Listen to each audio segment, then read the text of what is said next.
Hello, everyone. My name is Derek DeWinter, and welcome to our listeners who are tuning into the DeWinter Difference, an audio podcast where I spend a bit of time with incredible executives I've known for years, and you get to listen in. I hope our conversations are unique, fun, insightful, short enough to keep your attention, but long enough to listen to on the way from point A to point B. Our goal is to have fun and share a few takeaways that you can apply in your own career, life, and relationships. Today, you get to listen into a conversation between yours truly and Dave Stephenson, Chief Business Officer and Head of Employee Experience at Airbnb. This is a newish role for Dave, who more recently was the CFO at Airbnb. Prior to that, he spent a handful of incredible years at a little company called Amazon.com and Procter & Gamble. Dave, thanks a ton for joining us today. Derek, it's great to be here. Thanks for having me. Well, it's one thing to look at this finished product, which is you, and maybe you wouldn't describe yourself as a finished product quite yet, but it's a whole other thing to see how you came to be here today. And so, kind of going back all the way to being a Bobcat at Montana State, can you share a little bit about your journey and how you got from there to here? Sure. Yeah. I grew up in Montana. Both my parents are from Montana. We go back, multiple generations. I love to be a big skier in Montana. And I stayed in Montana to go to school at Montana State and be a ski racer. Also thought at the time I wanted to be an architect.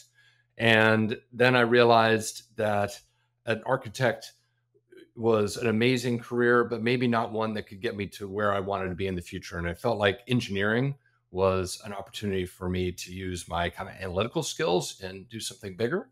And I was fortunate to have a first job out of Montana State going to work for Procter& Gamble. My first job out of college, I made shampoo and toothpaste. So you can ask me about putting toothpaste in toothpaste tubes. But it was a great learning ground to kind of expand my skills and experience coming from engineering out into the real world. I moved to the Midwest, moved to Iowa. So it's hard being a big ski racer and moving to the flatlands of Iowa. But Procter & Gamble is just such a great training ground. I was willing to make that sacrifice. And, along the way, I got my MBA at Procter & Gamble. They supported me in getting my master's degree. And I was buying my books off of this little online bookstore called Amazon. And one day there was a job posting on the website for a role. And I was like, I asked my wife, hey, can I, put my resume in for this job opportunity in Seattle? And I did. And, was fortunate enough to be able to join all the way back in 1999. So yeah, it's an incredible ride. Spent there almost 20 years at Amazon, all in a bunch of different finance roles. Felt like I was going to be there for a long time, maybe the rest of my career. And then Brian Chesky called me and told me what he wanted to build in terms of Airbnb and the skills that he needed out of his next CFO. And felt like I could use the 30 years of experience that I had had at Amazon to kind of bring to Airbnb to help him achieve his ambitions. So I was really fortunate to be able to join in 2019. Little did I know I was going to be the CFO of Airbnb in the midst of a global pandemic. A heck of a ride, but I feel like it's been an incredible journey where I've really been able to kind of use all that experience from my engineering days all the way back through Amazon to help Airbnb, be now a Fortune 500 company. So I don't know, it's been an incredible ride. That's funny for a guy who is often accused of being a little bit old school, me. It is amazing to hear you say that you applied to something on Amazon.com off the website. And it's interesting. People see Amazon for what it is today, but Amazon was not a gigantic company back in 1999. It was far from it, certainly even a few years earlier than that. So I love hearing that. It's fantastic. Yeah. Well, I told my wife, she says, look, there's Amazon's starting to sell CDs. They're selling DVDs. I said, like, this thing is going to be huge. And yeah, little did I know how amazing it was going to be. That's great. Well, you are in a new role at Airbnb, and one that you created or was created for you, and you can tell us a little bit about that. And that's not something that happens overnight, and neither does elevating people on your team into roles that you leave, which as CFO of Airbnb is a really, really big one. Anyone who has dealt with or met with Ellie knows she's an incredible finance leader and will very admirably step into your shoes. Those things don't always happen. It takes sponsorship and effort. So can you talk to us a little bit about that transition and the advice that you might give other senior leaders in finance or otherwise as they develop their teams? Yeah, I was really fortunate when I came into Airbnb to have such a senior leader like Ellie Mertz on the team as part of my team. and clearly knew that she was going to be a very capable CFO in the future. And we worked together to make sure that she gained the kind of skills and experiences she needed so that she could be the next CFO. And so we were very intentional about how we work together and that support. So I was fortunate having her as a partner, and I couldn't be more proud about her success and now being the new CFO. Yeah, this chief business officer role, it is new. We created it as a way for Airbnb to enter in the next chapter that we have as a company. We've been so focused on working on just the core part of the business, and now we're working to kind of expand beyond the core stays business into services and experiences. And in order to do that, felt like we needed to create this chief business officer role to help stitch together and work with all the different functions to ensure they're working together to achieve our ultimate results. Airbnb is different than many other companies. We're a functional company. So we have a design function, a product function, a marketing function, an engineering function, and all those functions roll up to Brian Chesky as our CEO. But as this chief business officer role, I can help him ensure that all those functions are working together to deliver outstanding results. And so I'm really excited about the new opportunity. Been in the role now about 9 months, and it's been very rewarding and challenging. And I look forward to what we're going to be doing in the future. Well, you've got all the hard skills to bring lots of different perspectives to the table, not just starting in engineering, but finance, and obviously a big focus on culture and people. So I think he's very lucky to have you in that role. And on the path to different senior level positions in corporate America, you need to pick up talent and skill and allyship and a little bit of luck. A lot of work ethic, goes into success. And let's pretend you're walking along the beach and seashells represent those different skills and attributes. And you only have enough room in your pocket to collect 3 or 4 skills or those attributes. And for purposes of my analogy, those are seashells. So which ones are you focused on picking up? Yeah, I'll go to the seashells in a minute, but I even maybe just step back that I think one of the best pieces of advice I ever got as I entered my career was from my mom, who told me just to work for the best company you can work for at any given point in time. And then if you can do that, you're going to get the skills and the training that you need. And I say that because that was that example. I left Montana for Iowa to go work for Procter and Gamble, and it was an incredible experience because P&G gave me, I think, the foundational skills that have led to much of my success to date. So those seashells came from Procter and Gamble, and they really are some of the basics. So, I mean, it's super simple things. How to run an effective meeting. What are the basics of being a good team leader? I think that would be number one. Number two is just organizational skills. How do you kind of prioritize what's most important and give it some structure so that you are always working on the most important things, not always the most urgent things? And then just analytical skills. I think, how do you measure success? What are the measures and your goals, and how do you know that you're making progress against it? I think all those skills I learned early on in my career, and I attribute them back to that first decision to go work for Procter and Gamble. Interesting. What sort of, when you see people that maybe don't achieve the level of success that you have, do you think there are folks that covet the wrong attributes? And if they do, where do you see a consistent missed area of focus for that? I think when I see some of the issues is when somebody aspires to a title, a huge responsibility, and maybe a small company too quickly, because then there's no one to learn from. Like, so yeah, they're the senior vice president of 100-person company, and they're not surrounding themselves with the best people that they can go learn from. You'd rather be a engineering manager in a multi-thousand-person company where you get to surround yourself with these amazing people and learn from them. And I'd even say that at Airbnb, we have, I don't know, 6,000 employees, and we strive to have some of the best employees in the world working for us. This functional structure that I talked about is this, it's like a T-shaped structure. It's broad, where we have to collaborate across functions, but it's deep, and you have this deep functional expertise. And what's amazing about that is that then you can learn from one another and build upon the skills. But if you go be this SVP of a 100-person company too early in your career, there's no one to kind of learn from. There's no structure to kind of give you the skill and experience you need. It's one of the more frustrating things that I see in the advisory part of my career over the years. You almost see it coming like a train in the decision making that some people make, and you just wish you could fast forward things a few years and show people the Christmas future that somebody might have if they just stuck with the decision that they had versus going for that SVB title or being adorned with something that is more flash than substance. So we're talking about taking things from the same playbook for sure. Well, I don't know how much people know about this, but this will be a good chance for you to extol the virtues of Airbnb in Paris. But the Summer Olympics are now in the rearview mirror, and Airbnb played a pretty big role as sponsor this year. And you were there maybe throughout the entire Olympics. You could let us know. In fact, for those who don't know it, you were actually a torchbearer. So I definitely want to know about how that felt and maybe a little bit about how this partnership came to pass. Sure. So we became a top sponsor of the Olympics back in 2019 and had a 9-year sponsorship all the way through the LA 28 Olympics. And then, we had COVID. So that challenged us with the Tokyo Olympics, where we couldn't actually have people together. And then we had the challenge of Beijing, which was a Winter Olympics and had its own kind of geopolitical issues.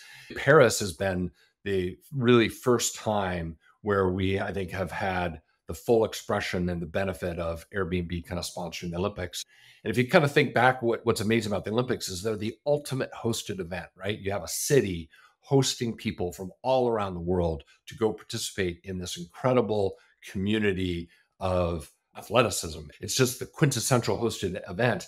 And so, with Airbnb being the quintessential hosted company where we want to be able to connect people from all around the world in person in real life, it's a perfect synergy.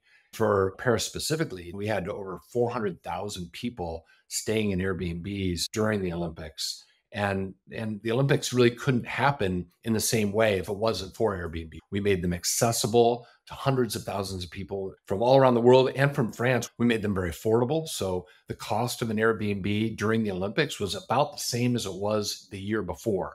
So it just enabled, more people to experience it. And then when people do come and stay in an Airbnb, they also experience the community. They experience the neighborhood they're living in.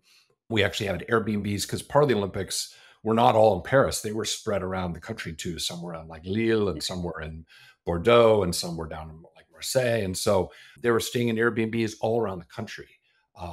It was incredible. And so, yeah, I was there almost 2 weeks. It was super fortunate to be able to carry the torch. And I thought the energy was amazing. I carried the torch. You kind of trot along. You say run with the torch, but you kind of trot along for a couple hundred yards. But it was this great neighborhood called Saint Denis, which is near where the Olympic Village was. And there were thousands of people lining the streets, cheering on the torch. They have no idea who I am, though, running with the torch, but they were so excited to see the torch run by, and it is invigorating and energizing. I never expected it to be so amazing. That's awesome. Are there going to be the same opportunities or different challenges in the cost containment part of it for Los Angeles that you were able to somehow affect in Paris? Absolutely. I mean, again, we're going to be able to house hundreds of thousands of people in LA. They wouldn't really be able to hold the games the same way without it. I, was able to kind of meet with the LA 28 Olympic team, and one of their objectives is to have an expression of the community of LA and the actual different cultures of LA. They said that LA actually is home for the second largest population of dozens of countries around the world. Outside of the home country, the second largest population of many of these communities are actually in LA. It's incredibly diverse. And one of the things we're going to be able to do with Airbnb is actually have people stay in those communities, experience those communities, eat at those restaurants. We have Airbnb experiences where you can kind of learn about the culture and really engage in those cultures and stay there. I don't know. It's super exciting. I think we had an incredibly successful Paris Olympics games, and I think LA is going to just take it to a whole nother level. That's awesome. So you and I have had conversations going back a bunch of years, some about things totally unwork related, like volleyball. I mean, you're a Yes. volleyball dad, and I'm a volleyball dad.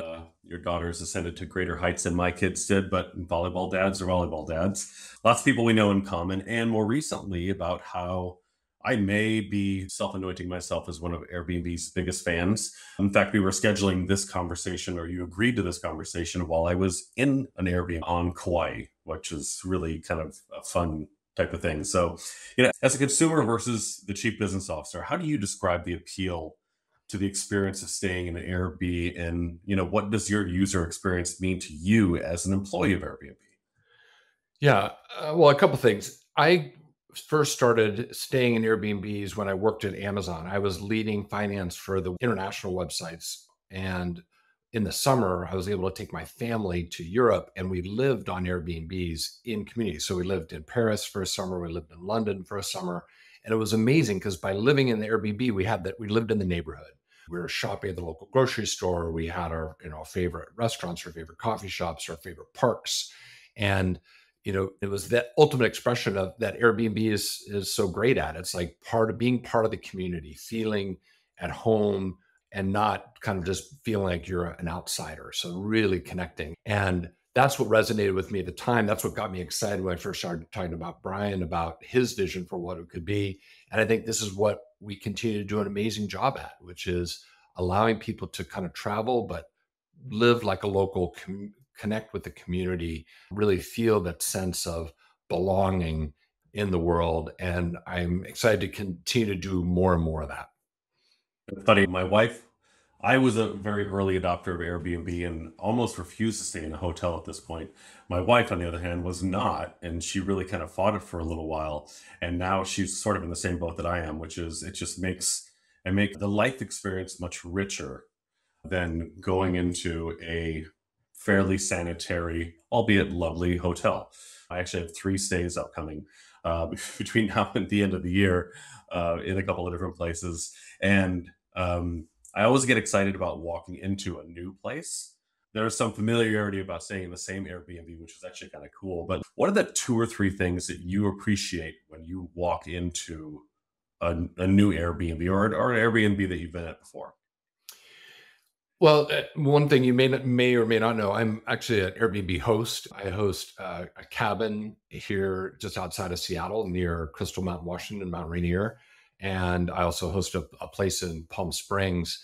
And it gives you a nice appreciation of being on the other side. One of the things that I appreciate as a guest is, like I said, feeling part of the community.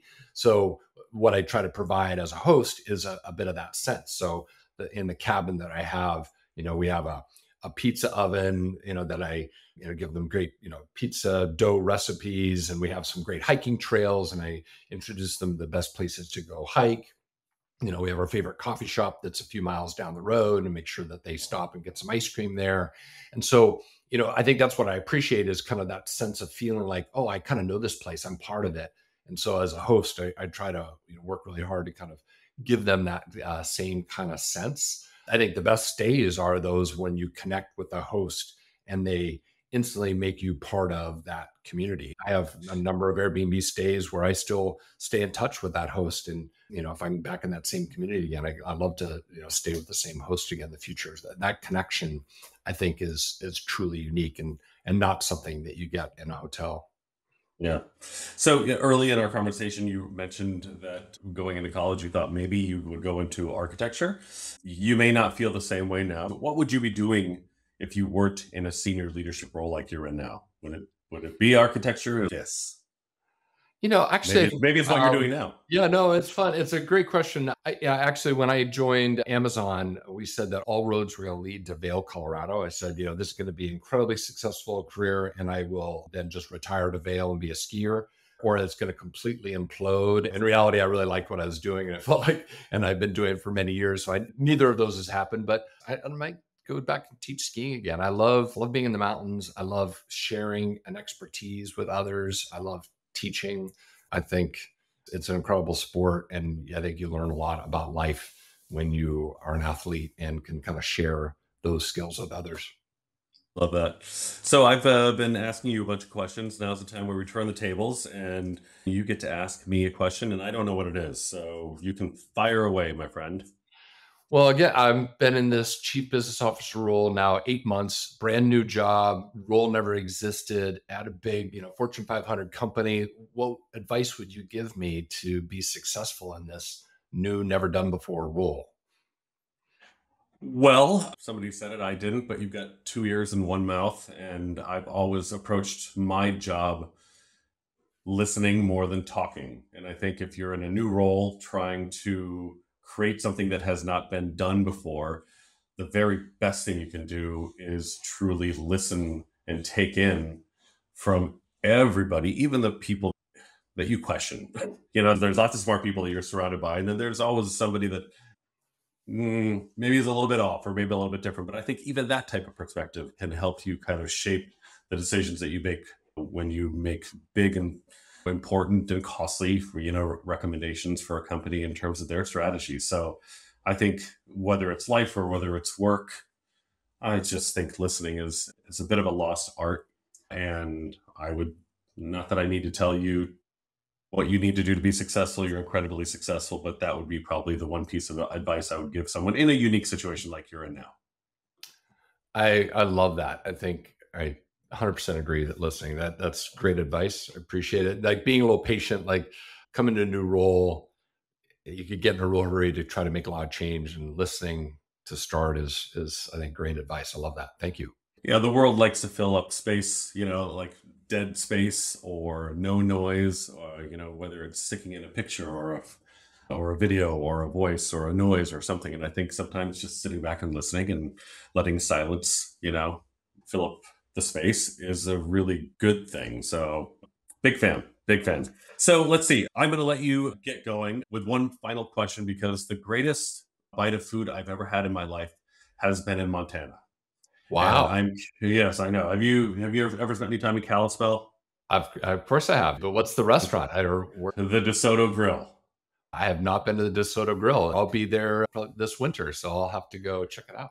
We had some friends that went up there years ago, and we continue to order food from them and have it shipped to us because it was so amazing. They're BLT. So anybody who's listening, if you plan a trip to Montana, don't fall asleep on Kalispell. It's an amazing place and an amazing BLT. So Dave, I appreciate your time. Thank you for sharing a little bit of that with us. And I will look forward to catching up with you on a personal, professional basis down the road.